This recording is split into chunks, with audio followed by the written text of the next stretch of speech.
Friends, आज की date है 15 सितंबर 2023। देखते हैं आज के पेपर में क्या है। फर्स्ट न्यूज़ कुछ नहीं है फर्स्ट पेपर पे, फर्स्ट पेज पे कुछ भी नहीं है। रहते सेकंड अगले एडिटोरियल में देखिए, इसमें ग्लोबल एनर्जी से रिगार्डिंग आर्टिकल आया। मैं आपको पूरा बता देता हूँ क्या है। ठीक है, देखिए, कॉन्फ्रेंस ऑफ पार्टीज़ की 28th मीटिंग होने वाली। ठीक, वो ये कॉन्फ्रेंस ऑफ पार्टी की 28th मीटिंग जो होगी उसके अंदर उन्होंने बोला है कि ये दुबई में होगी। ठीक है, दुबई के अंदर होगी और वहाँ पे उन्होंने बोला है कि जो अभी रिन्यूएबल एनर्जी यूज़ कर रहे हैं अगर 1%, तो 2030 तक इसको 3% मतलब ट्रिपल करो इसका। ठीक है, इसका ट्रिपल करो आप। ये टारगेट उन्होंने दिया गया है। मतलब अभी तक जो अपना टारगेट है रिन्यूएबल एनर्जी का, उसको आप ट्रिपल टारगेट कर दो। ठीक है, ये उन्होंने बोला है। तो उसके लिए बेस ईयर कौन सा पकड़ेंगे? अभी ये रिन्यूएबल एनर्जी का अगर आज 2023 में अगर समझो 5% होगी तो 2030 तक, ठीक है, 2030 तक कितना होगा? 15%। ये बोला गया है conference of parties United Nations framework convention on climate change. इसकी जो मीटिंग होगी वो दुबई में होगी। तो वहाँ पे ये एजेंडा रखा जाएगा कि रिन्यूएबल एनर्जी की करंट कैपेसिटी लेवल से ट्रिपल कर दिया जाए, मतलब उसको 3 गुना कर दिया जाए। ठीक है, आगे देखते क्या बोलते। तो यहाँ पे दिया गया है कि 2021 को बेस ईयर माना जाएगा। ठीक है, और 2021 में अभी कितना रिन्यूएबल एनर्जी प्रोड्यूस की जाती है? रिन्यूएबल एनर्जी से एनर्जी कितनी प्रोड्यूस की जाती है? 3026 गीगावाट। ठीक है, तो 3026 गीगावाट टोटल एनर्जी प्रोडक्शन का कितना परसेंट है? 39% है। ठीक है, तो अब इसको बढ़ा के कितना करेंगे? 3000 को 9000 गीगावाट्स अप्रोक्सीमेटली। ठीक है, तो ये टारगेट रखा गया है और ये 2030 तक अचीव कर रहे हैं। ठीक है, यही दिया गया पूरे आर्टिकल में। उसके बाद आर्टिकल में ये बोला गया है कि कभी एनर्जी की डिमांड कम होती है, कभी एनर्जी की डिमांड ज़्यादा होती है। जैसे कि कोविड-19 के टाइम पीरियड में एनर्जी की डिमांड कम हो गई थी, बाद में पोस्ट कोविड एरिया में एनर्जी की डिमांड बढ़ गई। सही बात है। जैसे कि अभी 2010 टू 2019 के अंदर चाइना में एनुअली, मतलब हर हर साल 6.6% से 6.6% से एनर्जी नीड बढ़ी है। मतलब उनको ज़्यादा इलेक्ट्रिसिटी लगी है, इलेक्ट्रिसिटी कंजम्पशन बढ़ा है उनका। और इंडिया का 6.3% कंजम्पशन बढ़ा है। ठीक है, ईयरली 2010 और 2019 के बीच में। उसके बाद उसी वहीं पे यूरोपियन यूनियन का अगर आप देखोगे तो 0.3% डिक्लाइन हुआ है उनकी एनर्जी नीड। और वही आप यूएसए में देखोगे तो वहाँ पे नॉमिनल ग्रोथ हुआ है 0.12% का। तो जो रीजनल डिफरेंसेस होता है, जैसे कि जो एनर्जी नीड साउथ अफ्रीका की है वो एनर्जी नीड यूएसए की नहीं होगी, और जो एनर्जी नीड इंडोनेशिया की होगी वो एनर्जी नीड इंडिया की नहीं होगी। ठीक है, तो ये हर एक कंट्री के अपने इकोनॉमिक स्टेटस के ऊपर, उनकी पॉपुलेशन के ऊपर, उनके इसके ऊपर उनका इलेक्ट्रिसिटी कंजम्पशन बेस होता है। जैसे ही अगर कोई डेवलपिंग कंट्री होगा तो उसकी एनर्जी नीड ज़्यादा होगी क्योंकि वो डेवलपिंग है और उसको अलग अलग इस पर एनर्जी लगेगी। और जो डेवलप्ड है तो उनमें तो रिन्यूएबल एनर्जी के लिए उनके पास पैसा है प्रोजेक्ट इम्प्लीमेंट करने के लिए, तो वो रिन्यूएबल एनर्जी से करेंगे और उनका वो कम एनर्जी में ज़्यादा काम करेंगे। ठीक है, यही राइटर बोलना चाह रहे हैं। उसके बाद ऑथर ने ये बोला है कि इंटरनेशनल रिन्यूएबल एनर्जी एजेंसी, ठीक है, IRENA, ठीक है, इनका एक इन्होंने बोला है कि इन्होंने भी बोला है कि आप कैपेसिटी बढ़ाओ रिन्यूएबल एनर्जी की, रिन्यूएबल एनर्जी से ज़्यादा ज़्यादा प्रोड्यूस करो, जैसे कि फॉसिल फ्यूल को आप अबेंडन कर दो। और उन्होंने बोला है कि 2023 तक डेवलपिंग रीजन जो है वो अपनी कैपेसिटी नॉन रिन्यूएबल एनर्जी से कम करें। ठीक है, और उन्होंने बोला 2020-30 तक 80% of power generation capacity sub Saharan Africa is to be from the renewable energy sources. मतलब 80% रिन्यूएबल एनर्जी सोर्सेज से sub Saharan region, African region में प्रोडक्शन होना चाहिए। एंड यूरोप, उसी जगह यूरोपियन यूनियन में 70% रिन्यूएबल एनर्जी से एनर्जी प्रोडक्शन होना चाहिए, ये राइटर बोल रहे। उसके बाद रिन्यूएबल एनर्जी देखिए, जैसे कि non renewable energy capacity in European Union continues to be more than 4 times that of Saharan African. देखो, सहारन अफ्रीकन जो रीजन है वो तो अंडर डेवलप्ड है, कुछ कंट्री डेवलपिंग है, तो उनकी कैपेसिटी बहुत कम है रिन्यूएबल एनर्जी प्रोड्यूस करने के लिए। रिन्यूएबल एनर्जी प्रोड्यूस करने के लिए आपको बहुत ज़्यादा पैसा चाहिए, टेक्नोलॉजी चाहिए, ठीक है, गवर्नमेंट सपोर्ट चाहिए, तो वो उनके पास नहीं है। और इसीलिए राइटर ने बोल रहा है कि यूरोपियन यूनियन में 4 गुना ज़्यादा कैपेसिटी है अफ्रीका सब साहारन अफ्रीकन रीजन से कि वो रिन्यूएबल एनर्जी प्रोड्यूस कर सकते हैं, क्योंकि उनके पास पैसा टेक्नोलॉजी है।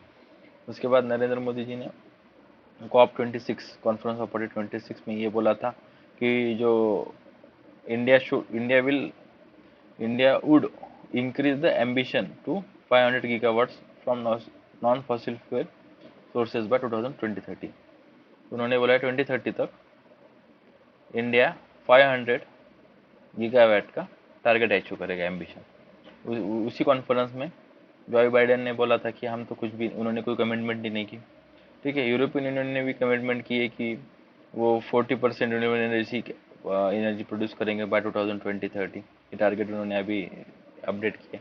ठीक है, तो ये यही दिया गया है कि जो आने वाली कॉन्फ्रेंस है 2030 तक, उसमें वो टारगेट बदलेंगे। COP28 में जो कॉन्फ्रेंस होगी दुबई में, उसी के अंदर राइटर ने बोला है कि रिन्यूएबल एनर्जी का टारगेट ट्रिपल कर दिया जाएगा। ठीक है, यही था पूरा एडिटोरियल। अगला एडिटोरियल पोस्ट बिल से रिगार्डिंग है। देखिए, पोस्ट ऑफिस बिल 2023 इंट्रोड्यूस किया राज्यसभा में। ये किसको रिप्लेस करेगा? इंडियन पोस्ट, यहाँ देखिए, Indian post office act 1898 sorry, Indian post office act 1898 को ये रिप्लेस करेगा। ठीक है, और इसमें उन्होंने बहुत सारे चेंजेस किए गए, जैसे कि जो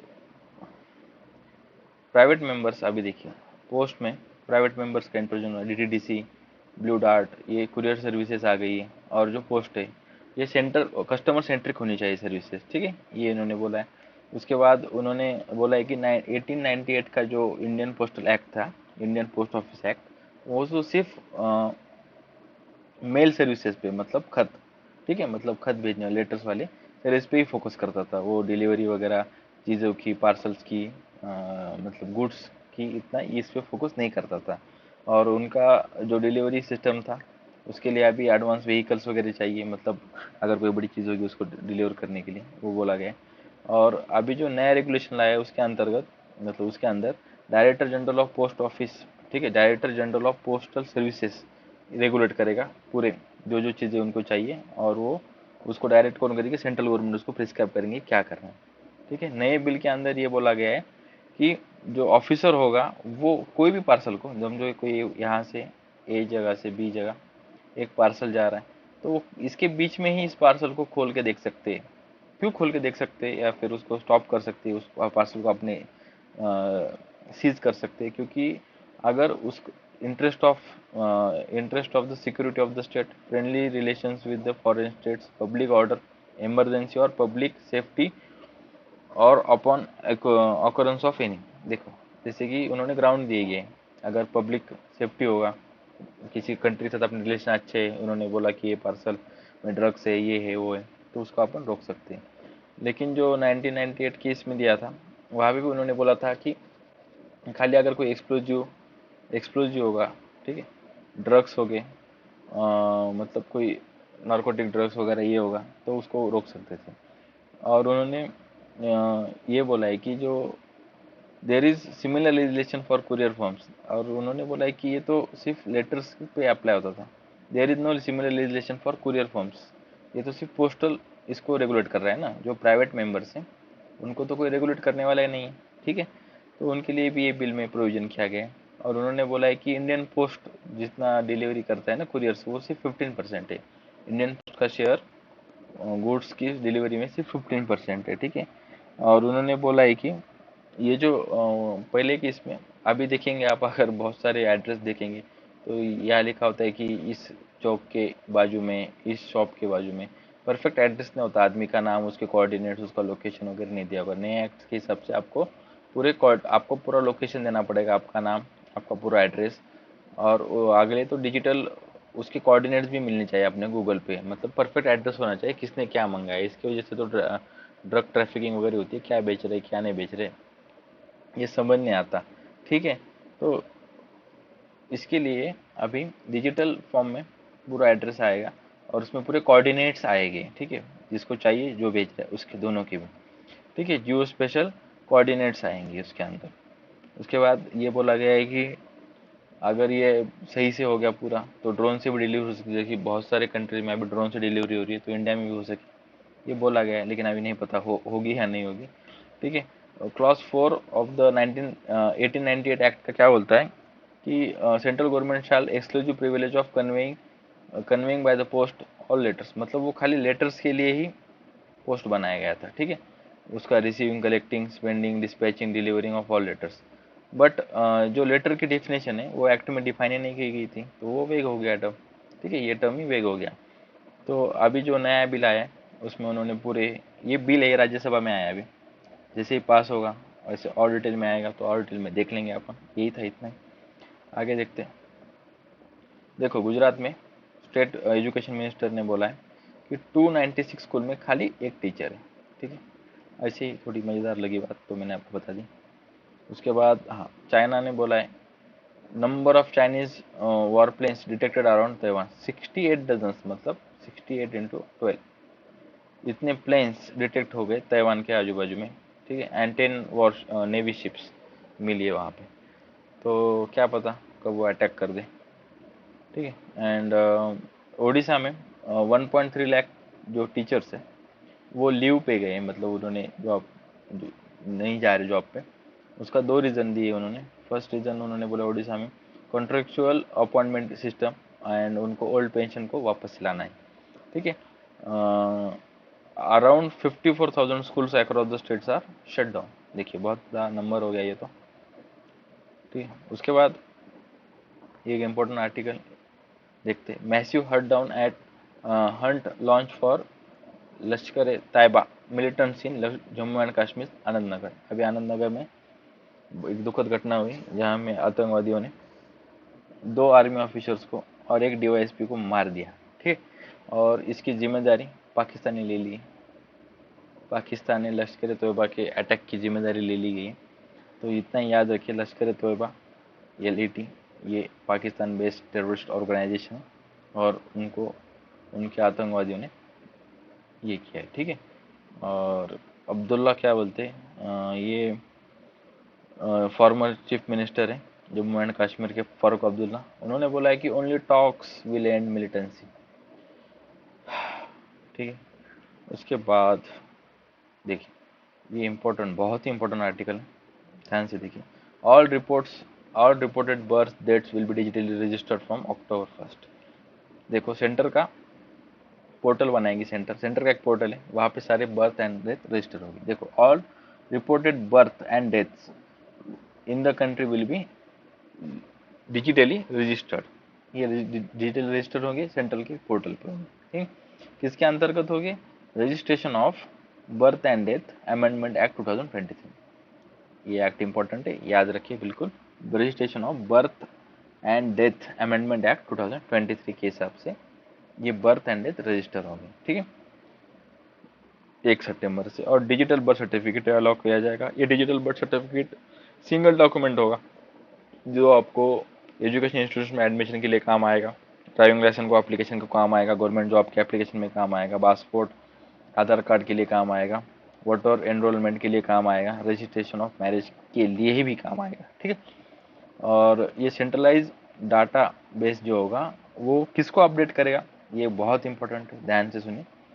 centralise data system will update the national population register. National population register को सेंट्रलाइज्ड डाटाबेस जो होगा वो कनेक्टेड है। ठीक है, और वो डायरेक्ट किसको अपडेट करेगा? नेशनल पॉपुलेशन रजिस्टर को, राशन कार्ड को, प्रॉपर्टी रजिस्ट्रेशन को, एंड इलेक्टोरल रोल को, सब कनेक्ट हो गया।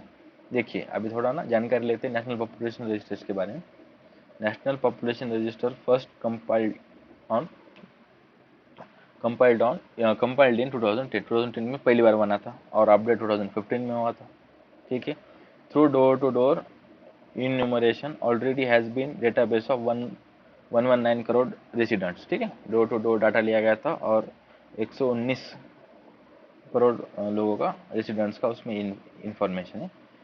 National population register is the first step to creation of national register of citizen. ठीक है, as per the citizenship act 2019 में जो नेशनल सिटीजनशिप एक्ट आया था, नहीं नहीं, CAA आया था ना। ठीक है, CAA 2019 में आया था, तो उसके अंतर NRC, ठीक है, NRC का रजिस्ट्रेशन होगा। तो NRC बनाने के लिए पहले नेशनल पॉपुलेशन रजिस्टर अपडेट करना चाहिए। उसके बाद एनआरसी आएगा, और एनआरसी जिस दिन आएगा और अप्लाई होगा उस दिन जितने भी आउटसाइडर होंगे उनको वोटिंग राइट नहीं दिया जाएगा। ठीक है, देखेंगे वो आगे, उसकी गाइडलाइंस ही नहीं आई अभी तक। ठीक है, ये समझ में आया। नेशनल पॉपुलेशन रजिस्टर 2010 में बना था, 2015 में अपडेट हुआ। 119 करोड़ लोगों का इसमें डाटा है, और it is the first step for NRC, national register of citizenship का एक फर्स्ट स्टेप है। ठीक है, आगे देखते हैं आगे क्या बोला है। ये कौन से पोर्टल पे, पोर्टल का नाम क्या सेंट्रल जिसके अंदर बर्थ एंड डेथ होगा, उसका नाम है centre civil registration system, CRS, civil registration system. ये नाम इंपॉर्टेंट है, याद रखिए। सेंट्रल रजिस्ट्रेशन सिस्टम पोर्टल है जिसके अंदर ये डाटा बनेगा, और ये कंपलसरी स्टेट के ऊपर, ये मत भूलना। It will be compulsory for the state to register birth and death on the centre CRB portal and share the data with register general of India RGI which functions under the union home minister. जाहिर सी बात है। And act ने बोला है कि the act authorises the government to collect the Aadhaar number of parents and informant if available. ठीक है, in case of birth registration के दोनों भी पेरेंट्स का आधार नंबर ले लेंगे। अभी जो करंटली जो होता है ना, पेरेंट का वॉलंटरी प्रोवाइड करते हैं Aadhaar number for the newborn के बर्थ सर्टिफिकेट बनाने के लिए। ठीक है, यही था। ऑन एक इंपॉर्टेंट डाटा है, on March 31 Aadhaar has been saturation of 93% of the projected population. ठीक है, मतलब पूरे पॉपुलेशन का 93% पॉपुलेशन के पास आधार कार्ड है, और उसमें कितना आता है 138.72 करोड़ पॉपुलेशन। ठीक, इंपॉर्टेंट आर्टिकल था, याद रखिए। CRS क्या है, ठीक है, CRS क्या है, किसके अंदर आता है, 1 अक्टूबर से क्या होगा, सारी बातें इंपॉर्टेंट है। ठीक है, देखते आगे क्या है। देखिए, किंग जोंग उन पुतिन से मिले और उन्होंने बोला कि आप भी हमारे यहाँ आइए और हमसे मुलाकात कीजिए। ठीक है, यही बोला है कि यहाँ में नॉर्थ कोरिया उनको मिसाइल देंगे, जो उनके शेल बॉम्ब वगैरह ख़त्म हो रहे रशियन यूक्रेन वॉर की वजह से रशिया के पास, तो उसको नॉर्थ कोरिया सप्लाई करेगा बॉम्ब वगैरह, और उसके रिगार्डिंग उसी रिटेलिएशन में रशिया नॉर्थ कोरिया को टेक्नोलॉजी वगैरह में हेल्प करेगा। ठीक है, ये कल के परसों के पेपर में अपन ने देखा था। उसके बाद लीबिया में जो फ्लड्स आए थे उसमें अभी 4,000 लोगों का डेथ हो गया और थाउजेंड्स आर मिसिंग। UN ने बोला है कि ये आपकी कंट्री में सिविल वॉर चल रहा था बहुत दिनों से, वॉर एंड चायोस की वजह से वहाँ पे पूरा डिस्टर्ब हो गया है, और उन्होंने बोला है कि ये अवॉइड हो सकता था if early warning system and emergency management system है function properly in the war scarred country. ठीक है, जहाँ पे युद्ध चल रहा है उसको बोला। United Nations and United states, European union, इन्होंने बोला है, middle east and north African nation, उन्होंने बोला है कि हम उनको मदद भेजेंगे, वाटर देंगे, पानी देंगे, water tank, emergency shelter, medical supplies, ठीक है, ब्लड बैग्स वगैरह, ये सारी चीज़ें देंगे।